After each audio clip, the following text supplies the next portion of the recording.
আজকে আমরা দেখব যে কিভাবে এই সূত্রগুলো ড্রাইভ করা যায়। হ্যাঁ, যে ভোল্টেজ ডিভাইড রুলের যে কি সূত্র আছে আর কারেন্ট ডিভাইড রুলের যে সূত্রগুলো সেটা কিভাবে ড্রাইভ করা যায় সেটা আমরা এখন দেখব। ঠিক আছে, দেখেন যদি আমাদের এই এরকম একটা সার্কিট থাকে যে সার্কিটের রোধগুলো সিরিজে যুক্ত আছে, তো আমরা এখানে জানি যে এখানে অবশ্যই ভোল্টেজটা ডিভাইড হবে এবং আমরা ধরে নিলাম যে R1 রোধের অ্যাক্রসে যে পরিমাণ ভোল্টেজ ড্রপ হবে, হ্যাঁ, সেটা হচ্ছে যে V1, আর R2 রোধের অ্যাক্রসে যে পরিমাণ ভোল্টেজ ড্রপ হবে সেটা হচ্ছে আমাদের V2। ঠিক আছে, তাহলে আমরা এখানে কি করতে পারি, এই যে সার্কিটটা কিন্তু আমরা যেহেতু এটা সিরিজ সার্কিট, তাহলে আমরা এটার একটা তুল্য সার্কিট বের করতে পারি। যেহেতু যদি নাম দিই, এখানে মনে করেন যে নাম দিলাম এখানে এ, এটা বি বিন্দু আর এটা আমাদের সি বিন্দু। তাহলে দেখেন এখানে আছে এ বি বি সি, তাই না? এই বি বিন্দুতে কিছু যুক্ত নয়, তাহলে এটা সিরিজে যুক্ত আছে, তাই না? তাহলে এই ক্ষেত্রে আমরা একটা তুল্য রোধ নির্ণয় করতে পারবো, যেই রোধের দুই প্রান্ত হবে, একটা কি এই বিটা উঠে যাবে, গেলে একটা প্রান্ত হবে এ আর একটা প্রান্ত হচ্ছে সি, এবং এই এ আর সি এর মধ্যে দেখেন আরেকটা জিনিস যুক্ত আছে, সেটা হচ্ছে আমাদের এই ব্যাটারিটা, তাই না? তাহলে এইটা হচ্ছে আমাদের আর এস, এবং আর এস সমান সমান আমাদের R1 প্লাস R2। তাহলে দেখেন এখান থেকে খুব সহজেই আমরা একটা জিনিস ড্রাইভ করে নিতে পারবো। তাহলে এখানে যে কারেন্টটা যাচ্ছে সেই কারেন্টটাই কিন্তু আমাদের আই কারেন্ট হবে। তো সিরিজেও কিন্তু একই পরিমাণ কারেন্ট যাবে, এখানে যে পরিমাণ কারেন্ট যাচ্ছে এই দুইটার বদলে একটা দিলেও কিন্তু একই পরিমাণ কারেন্ট যাবে, তাই না? তাহলে এখান থেকে কিন্তু আমরা যেই ওহমসের যে লটা আছে সেই লর মাধ্যমে কিন্তু আমরা এখানে একটা সূত্র অ্যাপ্লাই করতে হবে, সেটা হচ্ছে যে V I × RS। তাহলে এখানে আমরা এই কারেন্টটা বের করে নিতে পারি। I এর মানটা হচ্ছে V ডিভাইডেড বাই আমাদের RS, বা RS মানে আসলে V divided by R1 plus আমাদের R2। RS এর মান আমাদের R1 প্লাস R2। তাহলে কিন্তু আমরা এই সার্কিট থেকে এখান থেকে এখানে এসে একটা জিনিস নির্ণয় করতে পারলাম, সেটা হচ্ছে যে এই যে মেইন যে কারেন্টটা সেটা কত, সেটা কিন্তু আমাদের V divided by R1 plus R2। ঠিক আছে, তাহলে এখন দেখেন যে আমরা এই যেহেতু আমরা এই যে রোধটা আছে R1 রোধের মধ্যে দিয়ে জানি আমরা কি কারেন্ট যাচ্ছে, I পরিমাণ কারেন্ট যাচ্ছে, তাই না? তাহলে এখানে কারেন্টটা কিন্তু ফিক্স। তাহলে এই I পরিমাণ কারেন্ট যেহেতু যাচ্ছে, তাহলে তার অ্যাক্রসে বা তার দুই প্রান্তের ভোল্টেজ ডিফারেন্সটা কি হবে, তার দুই প্রান্তের ভোল্টেজটা হবে, দেখেন আমি এখানে লিখি, তাহলে এই যে V1 এইটা হবে হচ্ছে সূত্র হচ্ছে I × R1, I × R1। দেখেন এখানে কিন্তু I1 I2 হবে না, কারণ একটা মাত্রই কারেন্ট যাচ্ছে এবং সেই কারেন্টটাই কিন্তু আমরা যেখানে ক্যালকুলেশন করে নিয়েছি, I × R1।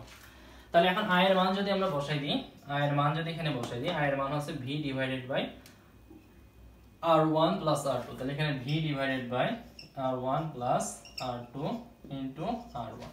তো এটাকে যদি একটু ঘোরায় লিখি, এরকম করে লিখি যে R1 divided by R1 plus R2 × total V। তাহলে দেখেন এই যে টোটাল ভির একটা অংশ, ঠিক আছে, এই অংশটা কত অংশ, R1 divided by R1 plus R2, এটা কিন্তু একটা অংশ, তাই না? টোটাল ভোল্টেজের একটা অংশ, হ্যাঁ, সেই অংশটাই কিন্তু আমাদের V1। তো এইটাই কিন্তু আমাদের কাজে লাগবে, ঠিক আছে? আচ্ছা, এরপরে দেখেন V2 কিভাবে ক্যালকুলেশন করব। ঠিক একই ভাবে V2 যেহেতু জানি এর মধ্যে I কারেন্ট যাচ্ছে, তার রেজিস্ট্যান্সটাও জানি আমরা R2, তাহলে V2 যেটা হবে, V2 হবে I × R2। I এর মান বসাই দিলে I এর মান হচ্ছে V divided by R1 plus R2 × এখানে R2, তাহলে এটা লেখা যায় R2 divided by R1 plus R2 × V total. তাহলে দেখেন আমাদের কিন্তু সূত্র আমরা পেয়ে গেলাম যে কিভাবে আমরা এই ভোল্টেজটা বের করব। আমরা এখানে মুছে দিলাম, তাহলে আমি এই পাশে সূত্রটা লিখে রাখি। এই দুটো সূত্র, একটা সূত্র হচ্ছে যে V1 যেটা এই রেজিস্ট্যান্সের মধ্যে যে ভোল্টেজটা হবে বা অ্যাক্রসের যে ভোল্টেজটা ড্রপ হবে, সেটা হচ্ছে আমাদের R1, মানে এই রেজিস্ট্যান্সটা উপরে নিতে হবে, এবং নিচেই যতগুলো টোটাল এই সার্কিটে যতগুলো সিরিজে যুক্ত আছে, ঠিক আছে, R1 প্লাস R2, ঠিক আছে, এটাই কিন্তু এখানে বলতেছে R1 ডিভাইডেড বাই R1, মানে R1 এর অ্যাক্রসে যখন ভোল্টেজ নিব আমরা, তখন সেটা হবে উপরে R1 আর নিচে যতগুলো রোধ আছে, ঠিক আছে, R1 R2 ইনটু টোটাল ভোল্টেজটা ইনটু এই যে টোটাল ভোল্টেজটা, ঠিক আছে। অনুরূপভাবে V2 তাহলে কি হবে বুঝতে পারছেন, যেহেতু V2 নিতে আছে, তাহলে V2 কার অ্যাক্রসে, R2 এর অ্যাক্রসে, তাহলে উপরে হবে R2 divided by R1 plus R2 into আমাদের V। তাহলে এইটাই কিন্তু আমাদের সূত্র যে কিভাবে আমাদের ভোল্টেজটা ডিভাইড করা যায়, বা ভোল্টেজ ডিভাইড করলে কি ভ্যালু পাওয়া যাবে, ঠিক আছে। এরপরে আসেন যে এই সার্কিট থেকে যে আমরা কিভাবে কারেন্ট ডিভাইড করলে কিভাবে সেই ডিভিডেশনের মানটা আমরা পাবো, বা I1 R2 এর মানটা কিভাবে এখান থেকে বের করতে হবে। দেখেন এখানে যদি আমরা নামকরণ করি তাহলে এইটা হচ্ছে আমাদের এই প্রান্ত হচ্ছে যে A প্রান্ত, আর এটা হচ্ছে আমাদের B প্রান্ত।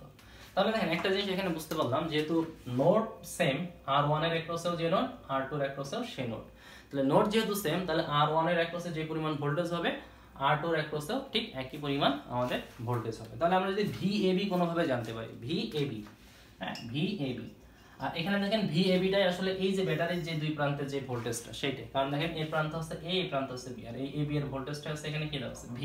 তাহলে VAB-টাই আমরা এখানে V হিসেবে চিন্তা করি। যদি আমার সার্কিট বড় হয় তাহলে সেক্ষেত্রে কিন্তু যে এটা নেওয়া যাবে না, সেটা আমরা পরে দেখাবো আস্তে আস্তে। এটা একদম সিম্পলিফাইড সার্কিট হিসেবে আমরা এখানে দেখাচ্ছি কিভাবে করা যায়। আচ্ছা, তাহলে এই আমরা V পেয়ে গেলাম, তার মানে R1 এর অ্যাক্রসে আমরা ভোল্টেজটা জানি হচ্ছে কত V, আর R2 এর অ্যাক্রসে আমরা ভোল্টেজটা জানি হচ্ছে যে একই V, তাই না? তো এখন দেখেন যে কিভাবে এই কাজটা করা যায়। যেহেতু আমরা I1 নির্ণয় করব, I1 যেহেতু নির্ণয় করব, I1 যেহেতু এই দুই প্রান্তের এক ভোল্টেজ আমরা জানি, দুই প্রান্তের ভোল্টেজ হচ্ছে V ডিভাইডেড বাই হবে আমাদের R1, আর ঠিক অনুরূপভাবে I2টাও আমরা জানি, I2টা হবে V ডিভাইডেড বাই আমাদের R2। ঠিক আছে? আচ্ছা, এখন এই ভির মানটা এখানে আমাদের রিপ্লেস করতে হবে। কিভাবে আমরা রিপ্লেস করব দেখেন, এখন এই সার্কিট থেকে যদি আমরা একটা তুল্য সার্কিট আমরা বের করতাম, ঠিক আছে, তুল্য সার্কিটটা যদি আমরা এখান থেকে বের করতাম তাহলে আমরা জানি যে এই দুইটার বদলে একটা রোধ আমরা এখানে লিখতে পারতাম, এবং এই একটা রোধের মানটা কেমন হতো, এটা এরকম হতো 1/Rp = 1/R1 + 1/R2, তাই না? R1 আর R2 যেহেতু, তাহলে এখান থেকে ক্যালকুলেশন করলে লসাগু করলে এটা হবে R1 R2, আর এটা হবে আমাদের R1 + R2। তাহলে এটা হচ্ছে আমাদের 1/Rp। তাহলে Rp = কি হবে, Rp = হবে R1 R2 divided by R1 + R2।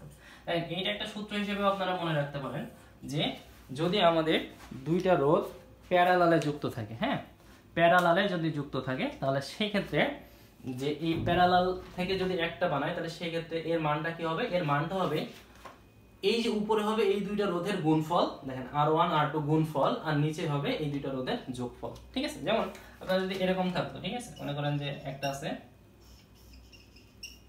এরকম সার্কিট আছে, একটা 9 ওহম, ঠিক আছে, একটা আছে 6 ওহম, আর একটা আছে মনে করেন 3 ওহম।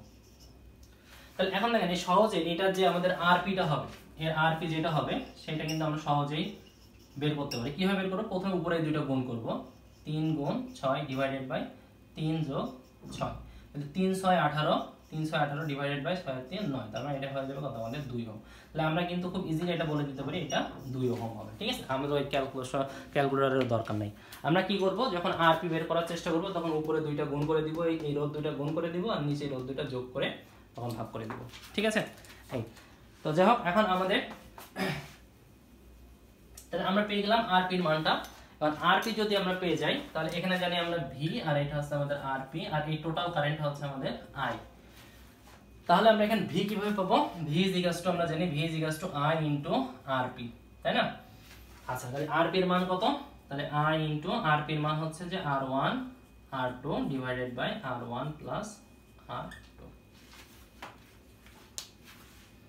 তাহলে দেখেন আমি এখান থেকে এই যে ভির মানটা কিন্তু ক্যালকুলেশন করতে পারছি। ঠিক আছে? আচ্ছা, এখন আমরা এখানে যদি বসাই দিই মানটা, দেখেন এই ভির মানটা বসাই। কেন ভির মান বসাবো, কারণ যেহেতু আমাদের কারেন্ট ডিভাইডেড রুল, সো আমাদের এই কারেন্টের মান দেওয়া থাকবে, এই ভোল্টেজের মানটা কিন্তু দেওয়া থাকবে না, যার কারণে আমাদের এখানে এই ভোল্টেজটা রেখে আমাদের কোনো লাভ নাই, তখন এই কারেন্ট দিয়ে আমরা রিপ্লেস করে দিচ্ছি এখানে। ঠিক আছে? তাহলে এই মানটা এখন বসাই দেন। এই মানটা বসাই দিলে ভির মান হচ্ছে I × R1 R2 divided by এখানে আছে R1 R2 R1 + R2, আর এখানে ছিল আমাদের কত R1। ঠিক আছে? R1 ছিল, তাহলে এটা কাটাকাটি করলে তাহলে এখানে থাকে হচ্ছে আমাদের কি থাকবে R2 divided by R1 + R2 × total I। দেখেন এবার সব কিন্তু I এর মাধ্যমে চলে আসলো। ঠিক আছে? I এর মাধ্যমে চলে আসলো। তাহলে আমরা এটা একটু দাগ কেটে দিই যে এটা আসলে আমাদের এই যে এটা ক্যালকুলেশন হয়ে গেল। এখন দেখেন আমরা যদি এখানে এই কাজটা করি তাহলে ভির মান যদি এখানে বসাই, ভির মান হচ্ছে কত I R1 R2 divided by, আগে ছিল কত আমাদের R2 ছিল, আর এখানে আসবে কত আমাদের R1 প্লাস R2। R2 কাটাকাটি করলে এখানে থাকে হচ্ছে আমাদের R1 divided by R1 plus R2 into I। তাহলে দেখেন আমাদের কিন্তু একটা খুব ইম্পর্টেন্ট একটা সূত্র আমরা এখানে পেয়ে গেলাম। সেই সূত্রটা হচ্ছে যদি আমরা এরকম ভাবে এক লাইনে করে লিখি তাহলে সূত্রটা আসবে, দেখেন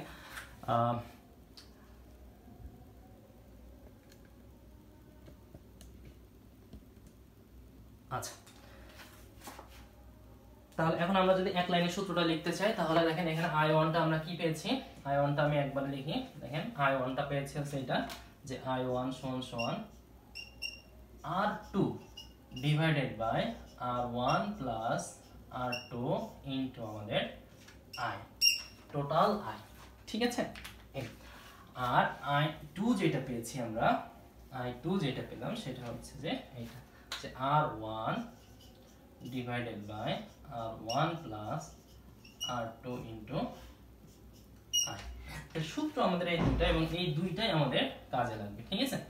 সো এখন দেখেন যে এটা আসলে কিভাবে মনে রাখবো আমরা, যদি আমাদের ভোল্টেজ ডিভাইড করতে বলে তাহলে যেই রোধের অ্যাক্রসে ভোল্টেজ ঠিক সেই রোধটা উপরে যাবে আর নিচে সবগুলো রোধ চলে যাবে, ঠিক আছে, এখানে যতগুলো রোধ থাকবে সিরিজে। ঠিক V2 এর অ্যাক্রসে যদি নির্ণয় করতে বলে তাহলে উপরে চলে যাবে R2 ডিভাইডেড বাই নিচে মোট রোধ আছে R1 R2 into total voltage.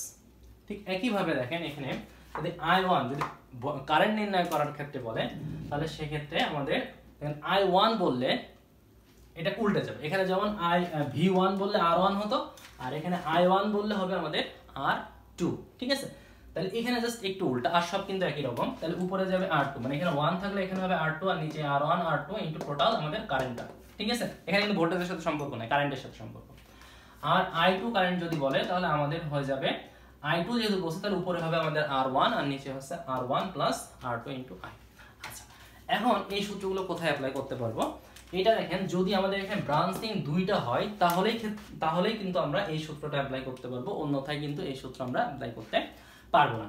কিন্তু যদি এখানে আমাদের রোধ যদি একাধিকও হয়, মনে করেন এখানে আরো রোধ যুক্ত আছে, ঠিক আছে, R3 যুক্ত আছে এরকম ভাবে R3, এটা হচ্ছে R3 রোধ আর এটা হচ্ছে আমাদের V3, তাহলে এখানে কিন্তু আমরা চাইলে এটা বাড়াইতে পারি, হ্যাঁ।